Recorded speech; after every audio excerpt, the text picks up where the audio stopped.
आता मी करणार आहे कचोरी। त्याच्यासाठी हा लागणारा साहित्य मळून घ्यायचं आहे। हा 1 वाटी रवा,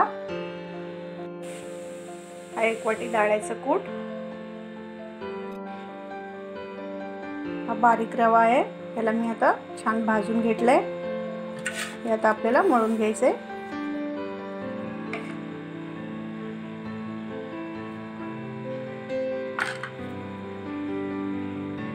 याच्यात मीठ टाकायचं नाहीये, मीठ टाकल्याने पुऱ्या मऊ पडतात। असंच मळून घ्यायचंय।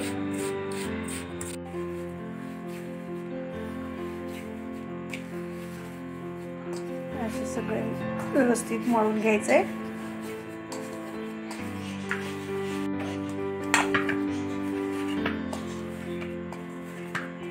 हे आता मळून तयार आहे। ह्याला 1 तासासाठी भिजायला ठेवायचंय।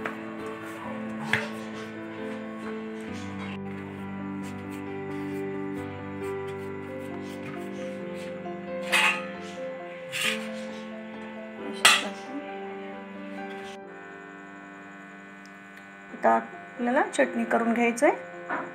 त्याच्यासाठी 1 वाटी बेसन, हा 1 वाटी डाळीचं कूट, हा 1 वाटी गूळ, हा 1 अर्धा वाटी कारळ्याचं कूट आहे, हा 1 वाटी चिंचेचं पाणी। आता हे चटणी करून घ्यायचे।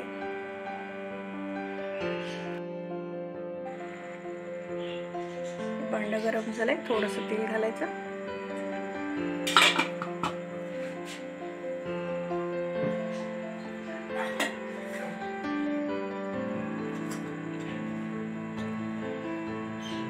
थोडंसं जिरे,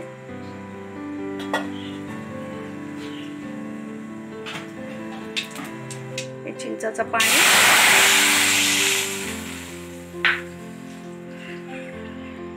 हे डाळीचं कूट मी कालून घेतलंय।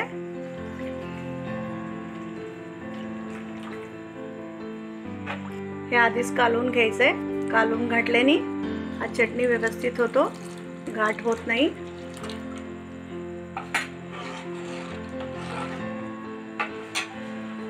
1-2 चमचे लाल तिखट,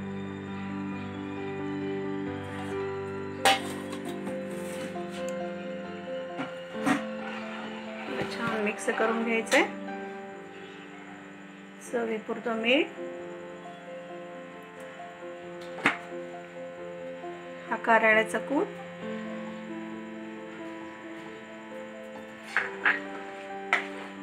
पण छान मिक्स करून घ्यायचंय। त्याला अजून थोडं पाणी ऍड करायचंय। हे गूळ घालायचे,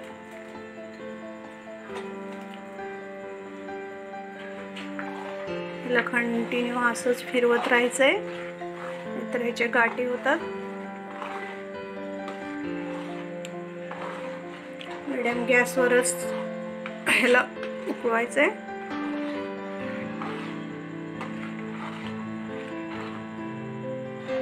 पहिले 3 ते 4 मिनिट उकळून घ्यायचंय।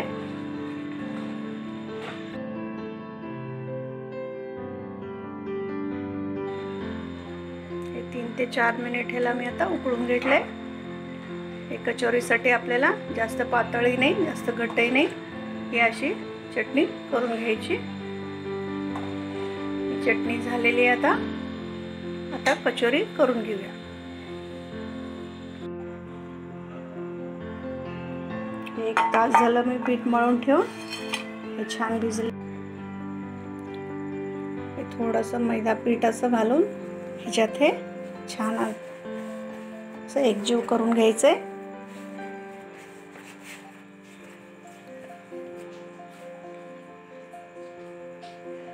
हे मैदा मळताना घालायचं नाहीये, नंतरच थोडं घालून मिक्स करून घ्यायचंय।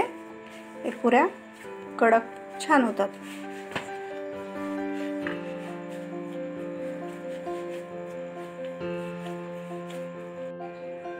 थोडंसं मैदा पीठ लावून त्याला लाटून घ्यायचं।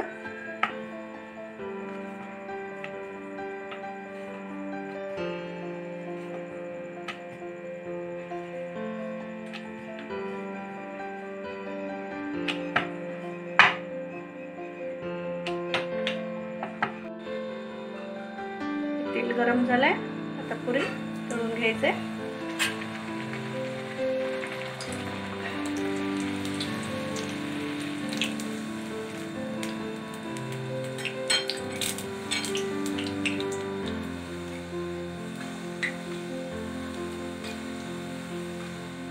तेल घालत त्याला छान तळून घ्यायचंय.